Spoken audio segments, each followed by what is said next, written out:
Kajingbom kami bina jengki bor badai kami ya ka ïaid kayang jengki kali ke baket palat pot bakin ïaid lingba ka jingkieng hapung umyam lingba ka tenat trafik jangka Meghalaya polis kumjo tenat transport kalong kum ka jingkieng ya ka hukum jangka sorkar jela kata tang hadian bakalayo ya ka jing patha naka Meghalaya High Court kata lingba two judge bench ka bakentop yo Chief Justice Sanjib Banerjee badu Justice ba W dingdo ka High Court hubunai jemang jong senam arajar arpuar kala penmi ya ka hukum badu ban betha ya ka sorkar jela ban nom sha shu ikitrok ki baket palat shpotan ban ïaid na ka te jingkieng ka balatei na ru kisnam khat khandai spa an rupau tang hadien bakala don ga jing ujor ling ba ka PIL ka ba ujor da ka High Court of Meghalaya Bar Association ka bala pensngau ba ka ni ka jingkieng kala aplupai ka jingma namar kala sedang ban penni ki doktor khamtam hadien ka jingwan ya jingki trok he haka step jong ka arpo trek urumpang kawai ka trok ka bakit yung marpo kendo dewïong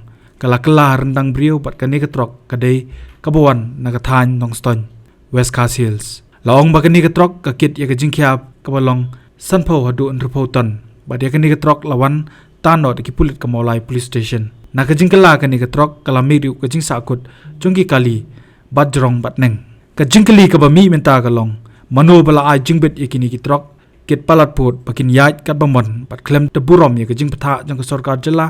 ka bala khang ye ki trok ki bakit palat shipoton ban ïaid lingba ka jingkieng umyam shei ki ja kita ki nongpi nongpej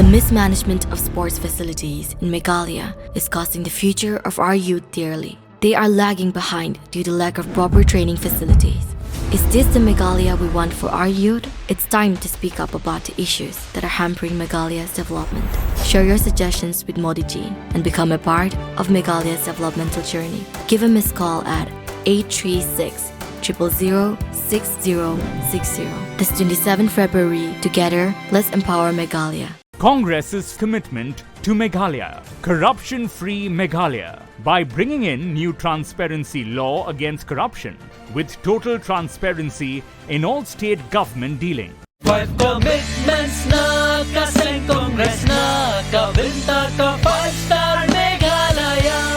Ka Meghalaya TMC kawan rak shapi ya ka maikat anda ka TMC kan thau sarkar ka Meghalaya TMC kan penmi lailak teli ki kam hapo kini kisan senam manwan barkum juru ban ajing rap pisa ka belong si hajar tika si benai kata khat ar hajar tika si senam ka barok ki samla ki bampat dan ya ka kam ka jam hakane ka ap nyau trek urumphang